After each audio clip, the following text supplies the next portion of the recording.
Everybody else uses their phone, man. Yeah, I know. Put that up here. Let's go.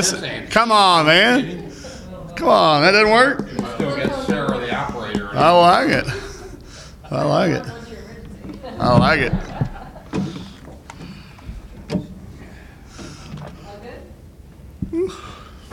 Okay. Coach, thanks for joining us again. A chance at another very good team coming in here to Bud Walton Arena. What's the thought process and goals and objectives as you get ready for this game? Well, we've been a non-goal team for a long time now, so it's just keep doing what we're doing. Try to get a little bit better at the standards that we've set. Practices have been good. They're spirited. The things that only change really with us are our opponents. Now, we try to do the same thing over and over, so our opponent changes. So in this opponent, you've got another team that was in that debatable 8 from the NCAA, so they're playing with that similar chip on your shoulder. Very, very talented, balanced. They've got inside out, playing a Power 5 league. Again, like I've been saying since the day that the draw came out, it's very obvious that our WNIT is not seeded. I don't think you'd have seen these two teams playing each other until very, very deep. So it's great that we can get a game like this in Bud Walton. The outpouring of support has been unbelievable. I just got a text that JB Hunt has sponsored Section 122, and it's supposed to be sold out in full. And I know that there's a lot of other people that have sent us, and some other people, some Tysons have bought out tickets, and our university making it available to free for students, for U of A students, which is a tremendous show of support. And our kids feel it, and we're looking forward to it.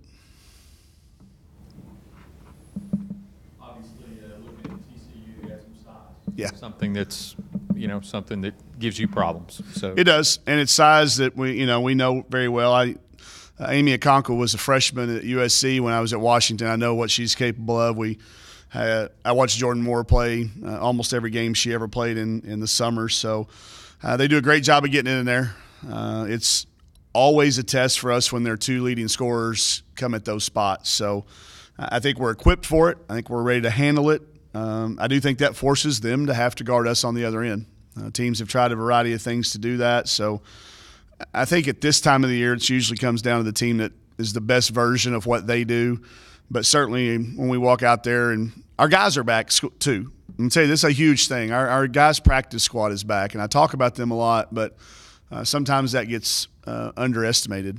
We'll be able to work against bigger, faster, stronger athletes today, and I think that'll help us in the preparation.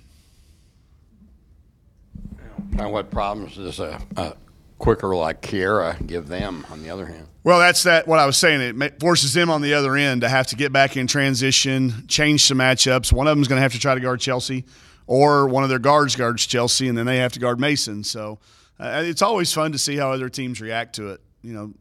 Some people played hybrid defenses. Other people started different lineups than they had started all year. I know Reagan's going to have a plan. Their staff is we've always been on the road with those guys. I know what a good job they'll do. They won't come out and just try to be ordinary. They'll do something to make us be challenged on the offensive end. We will make sure Kiera and Taylor together do what they've been doing all year long, and that's run to the front of that rim every single possession and have that compounding effect that late in the game that maybe it affects them on the offensive end. So we're not going to depart from what we do very much. I'm sure they won't depart from what they do. UAB kind of threw everybody at Chelsea and paid for it. Do you look for anything different from this month? Maybe. Maybe they'll try that. I think a lot of people go with the theory of, let that kid get as many as they want and try to stop the other ones. And right now, I think there's a lot of evidence out there that doesn't work. So I don't know. We're going to be prepared for whichever way they try to go. That's the whole key, is to try to make the defense wrong. I think you'll see a variety of things. I think we'll see some man. I think we'll see some zone. I think we'll see some mismatched lineups. They may try to go small. They haven't done that very often, but if they do, that'll be a departure from what they've done in their 32 games that they've played. So it's going to be interesting to see. I'm always intrigued to see what happens, but I can assure you now, with the number of practice days we've had, we've seen everything in practice. Do they does the pace change? Do they want to? You think they want a different pace? No, they try to turn you over. I think they turn people over almost 20 times a game. I didn't do the exact math on it, but it's a big number. But the number that scares me is their steals, like the live ball turn into baskets on the other end. So we got to make sure we value it. We've been pretty good at that. When we're not, we're not. So if that's the one thing I expect, I think they're going to test us in that area. You look at that thing that Mal plays with on her hand, and I don't know how she can even dribble. So I think they may test it. But, again, I think we've now got enough games under our belt with her having that thing on her hand that we'll be okay with it. Is it a trapping? I mean, is that full court? It's three-quarter court, yeah. Three-quarter court and trapping in the half court, aggressive gambling, trapping, running through passing lanes, simply trying to rip it out of your hands right in front of you. They put it, and they've got Jordan behind there and Amy behind there to kind of protect the rim as well, so they can be aggressive. But we'll value the ball, and if we can take care of that, then we usually end up with a good shot. And if we keep shooting it like we have, then that works out to our favor. But I don't think they're going to let us stand there and catch it and shoot it. I don't think that's going to be the game plan. Can you talk about what Jalen Mason has meant for you guys, particularly this latter part here when they play? She's a surgeon. She just dissects what people give us. I've always told people we try to get as many point guards on the floor as we can. She's a point guard in the half court, and she makes such good decisions. She's an instinctive passer. She's kind of like – she reminds me of Russell Wilson as a quarterback. She may not ever make that spectacular highlight play, but she makes the right read 99 times out of 100. She doesn't turn the ball over, and it gets where it's supposed to. So now all of a sudden if you have spent your defensive time focusing on Mal or Alexis or Chelsea, then she's right there to really be that surgeon that can dissect what you're trying to do. And we will use her. She'll have the ball in her hands, especially if they go to their zone. We try to get it to her in the middle of the floor and let her go to work. How big is toll free, especially with them concentrating so much on Dungy? Difference maker. I think we've had 2 or 3 consistent players. Sometimes the people that it's been has varied, but when she's doing what she's doing the last 5-6 games, I think you're now throwing your hands up going, well, what do we do now? We've tried everything. Well, what do we do now? She's 5 out of 6. She had 8 rebounds the other night. She's scoring in transition. She's getting in the paint and dishing it off to Kieran Taylor for lay-ins. So her play late in the season, I think, has not been coincidental to our team play being very good.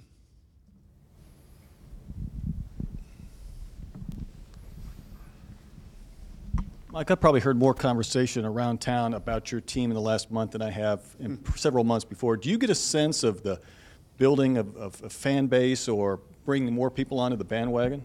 Yeah, it's obvious. You can feel it.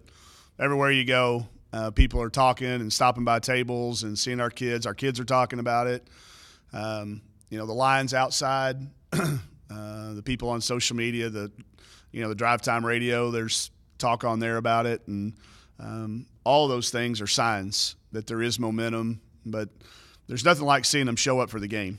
That's where and I think it started the other night when we went to do that little walk that we do at the 30-minute mark. There's a rise and a standing ovation and a clap, and our kids felt that. So we talk about it all the time that it makes such a difference to experience this thing live and not watch it on your iPad or your iPhone or follow it on social media. It makes such a difference to be in the arena.